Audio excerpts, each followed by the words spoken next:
안녕하세요. 오늘은 신입원화 적응 서류에 대한 것들을 알려드리려고 해요.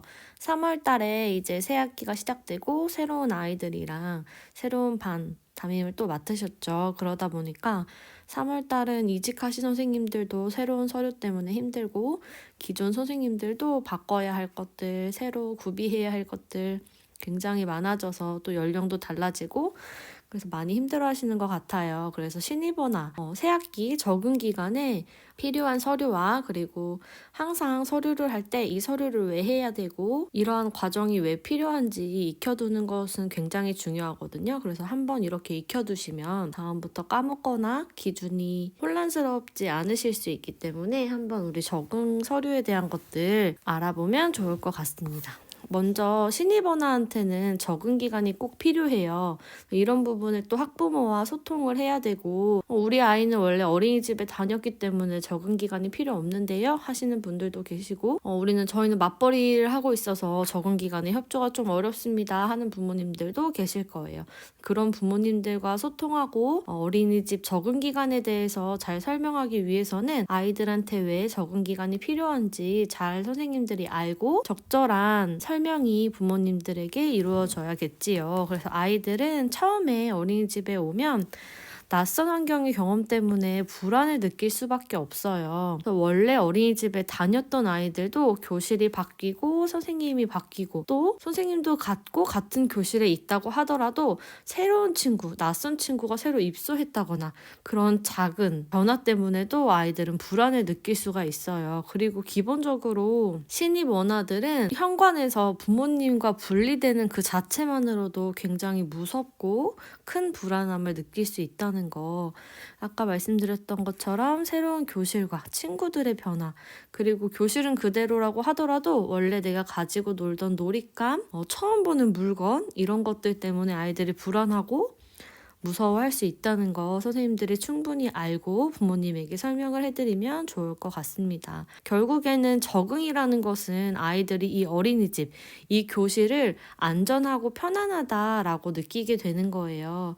그래서 간혹 가다가 아이들이 교실에서는 정말 잘 놀고 잘 하는데 현관에서 너무 많이 울어서 엄마들이 이대로 보내도 되는 건가요? 아이가 아직도 너무 많이 우는데 하실 수도 있어요. 그래서 교실에서는 어느 정도 안정된 모습을 보이긴 하는데 현관에서 부모와의 분리하는 것, 이 과정은 조금 오래 걸릴 수 있다.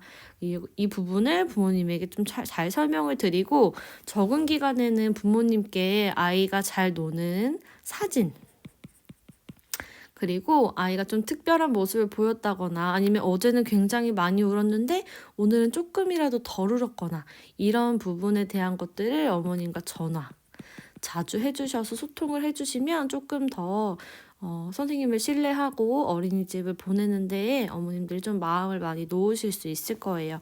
그리고 좀 힘드시겠지만 알림장을 좀 상세하게 적어주시는 것, 그리고 어머님들마다 좀 중요하게 생각하시는 부분이 다 달라요. 어떤 어머님들은 식습관, 먹는 거, 우리 아이가 얼마나 먹었나, 잘 먹었나, 안 먹었나 이런 부분에 좀 예민하신 분도 있고요. 어떤 분들은 낮잠, 우리 아이는 푹 자야 돼, 잠을 자야지 짜증이 없고 컨디션이 좋아져 이렇게 생각하시는 어머님들은 또 낮잠에 굉장히 많이 신경을 쓰세요. 얼마나 잤나요? 너무 많이 잤으면 집에서 안 자기 때문에 뭐 시간을 조정해 달라든지 이런 낮잠 부분. 어떤 어머님들은 또래 관계, 친구들이랑 잘 어울리나요? 친구한테 관심 보이나요? 이런 부분 굉장히 궁금해 하시는 분이 있어요. 그런 이 어머니, 이 학부모가 지금 어떤 부분을 가장 궁금해 하시고 필요로 하시는지 그걸 캐치해서 그 부분을 중심으로 알림장을 상세하게 적어주시는 거. 요런 게 적응 기간에는 굉장히 도움이 많이 됩니다. 그래서 결국 교사의 역할이 매우 중요해지는 것 같아요. 3월에는. 그래서 아이들한테 적절한 도움 줘야 되고 관심도 많이 보여주셔야 해요.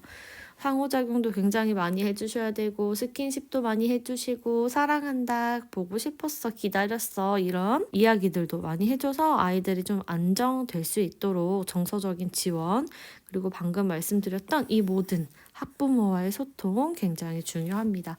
그래서 3월달이 굉장히 힘들고 선생님들도 심신이 많이 지치는 시간이실 것 같아요. 그러면 이제 우리가 또 굉장히 중요한 신입원화에 필요한 서류들이 있어요. 이 서류를 평가제 때문에 선생님들이 굉장히 기준을 명확하게 알고 계셔야 합니다. 신입 영유아 적응 절차에 대한 안내문을 가정에 보내드려야 해요.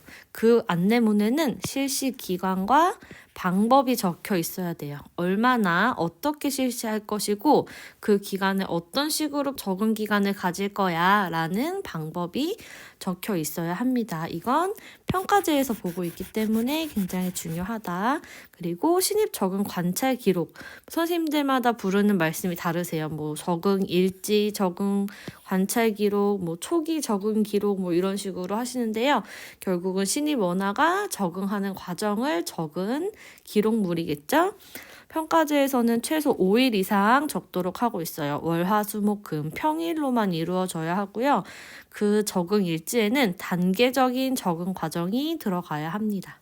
그리고 적응 기간 동안 단축 보육 실시하시죠. 그런 단축 보육에 대한 내용이 들어갑니다.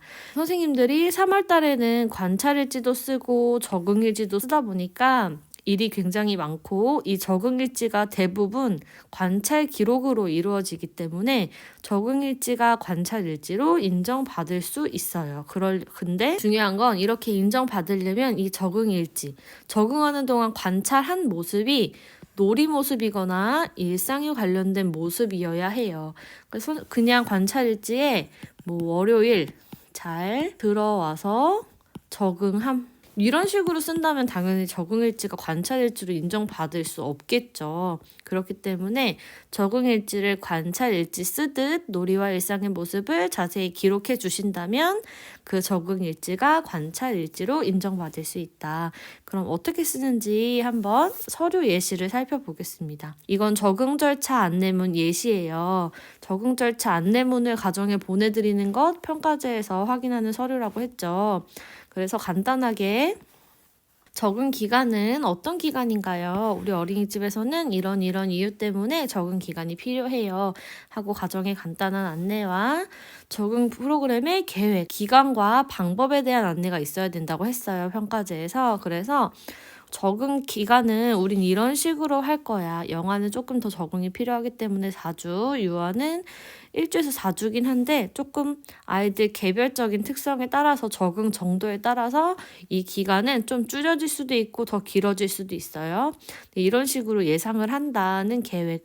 그리고 어떻게 적응 기간을 가질 거냐면 방법은 처음에는 부모와 같이 들어오고 그 다음에는 점점 어린이집에 편하게 놀이하고 친구랑도 놀이 경험을 해보고 부모님이랑 점점 떨어져 볼 거야. 그리고 시간은 이런 식으로 단축 보육을 실시해서 점차 늘려가는 방법을 사용할 것이다 라는 안내문을 가정에 보내드립니다. 이건 예시니까 원마다 뭐 다른 방법으로 더 좋은 내용도 담아서 수정해서 쓰시면 되고요. 적응 관찰 기록 예시도 같이 살펴보실 거예요. 네, 이런 식으로 월요일, 화요일, 수요일, 목요일, 금요일 5일을 썼어요. 5일 이상 쓰셔도 돼요. 평가제에서 5일, 최소한 5일이는 기준을 정해준 것 뿐이고 적응 일지라는 것 그리고 어린이집에서 하는 모든 서류는 오롯이 평가제를 위한 서류는 아니죠. 아이들을 결국 지원하고 잘 돕기 위해서 하는 서류이기 때문에 최소한 5일이라는 거지. 이 아이는 지금 좀 적응이 덜 됐어. 그래서 조금 더 관찰할 필요가 있다라고 느껴지시면 뭐 6일, 7일, 8일 더 이상 쓰셔도 괜찮다는 거. 근데 기준은 5일이라는 거 알고 계시면 좋을 것 같고요. 한번 살펴볼게요. 월요일 날 이 땡땡이는 친구들이랑 인사를 나누고 교사랑 인사도 했어요. 그리고 교실에 스스로 들어왔대요. 근데 바로 놀이는 시작하지 못하고 교실 곳곳을 관찰해보기만 하고 바로 잘 놀지 못하는 거죠. 놀잇감을 만지작거리기만 했어요. 그래서 첫 등원이지만 울지 않고 교실에 잘 들어왔어. 근데 관찰 내용을 보니까 아직 막 적극적으로 놀이하는 모습은 아닌 것 같아요. 보육 시간은 2시간을 했다. 이 평가 부분은 필수적인 항목은 아니에요. 아이가 얼마나 적응하는지 적응 정도와 뭐 이런 단축 보육 실시 내용이 들어가야 된다고만 했지 관찰 내용에 대한 평가를 써야 된다고는 하지 않았어요. 근데 이 아이의 적응 정도를 조금 교사가 적응을 잘 하고 있나? 아직 더 필요한가? 라는 평가가 필요해서 적어 놓은 것 뿐이고 이건 없어도 됩니다. 화요일날 보니까 스스로 가방도 정리하고 가방 정리했구나 교사가 얘기하니까 네 하고 대답도 했어요. 교사랑 상호작용을 하고 소통을 했네요. 그래서 어제보다 조금 안정적인 모습을 봤다. 그리고 수요일 날은 자기가 좋아하는 영역에서 좋아하는 놀이를 했어요. 친구한테 너 진짜 잘 그렸네 이거 라고 말하면서 친구한테 또래 관계에 관심을 보이기 시작했죠. 놀이를 점점 시작하는 모습을 보였어요. 다음 날은 다른 친구들이 노는 모습을 관찰하고 교실을 두리번거렸어요. 교사가 잘 놀지 못하니까 선생님이랑 블록놀이 해볼래? 라고 물어보니까 고개를 끄덕이면서 교사랑 놀이를 했어요. 친구랑도 놀이하고 교사랑도 놀이했어요. 교사랑 도움을 받아서 놀이를 하고 이 이후에는 친구들이랑 자연스럽게 어울릴 수 있었대요. 다음 날 마지막 날에는 그림 그리고 교사한테 다 그렸어요 하고 보여주기도 하고 굉장히 자연스러운 모습을 보이네요. 그래서 선생님이 판단하시기에 그리고 적응 정도를 봤을 때 시간도 점차적으로 잘 늘어나고 있고 아이의 놀인 모습도 굉장히 안정적으로 보여져요. 그래서 땡땡이가 편안하게 적응할 수 있도록 점차 시간을 늘려주고 학부모랑 소통도 했대요. 그렇게 하다 보니까 처음에는 어색해하고 두리번거리고 놀이에 바로 참여하지 못했는데 점점 흥미를 느끼고 적응할 수 있었다. 이렇게 5일 동안의 적응 기간이 마무리가 되었어요. 이렇게 쓰는 적응 일지가 어떻게 관찰 일지로 인정을 받을 수 있을까를 잠깐 설명을 드리자면 관찰 일지가 놀이와 일상으로 구분을 해서 적어야 하잖아요. 아이의 행동을. 근데 적응하는 기간 동안 교사가 관찰한 모습이 놀이와 일상의 모습으로 보여져요. 친구들이랑 인사를 나누고 교사랑 인사를 했어요.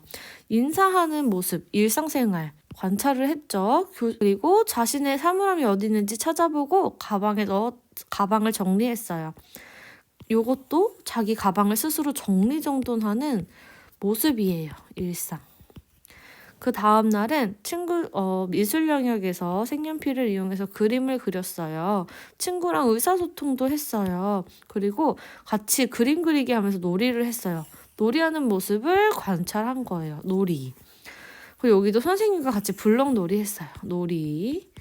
여기도 친구들이랑 그림 그리기 하고 선생님한테 그림 그린 거 보여주고 놀이를 잘 했대요. 이것도 놀이 모습이라고 볼 수 있는 거죠.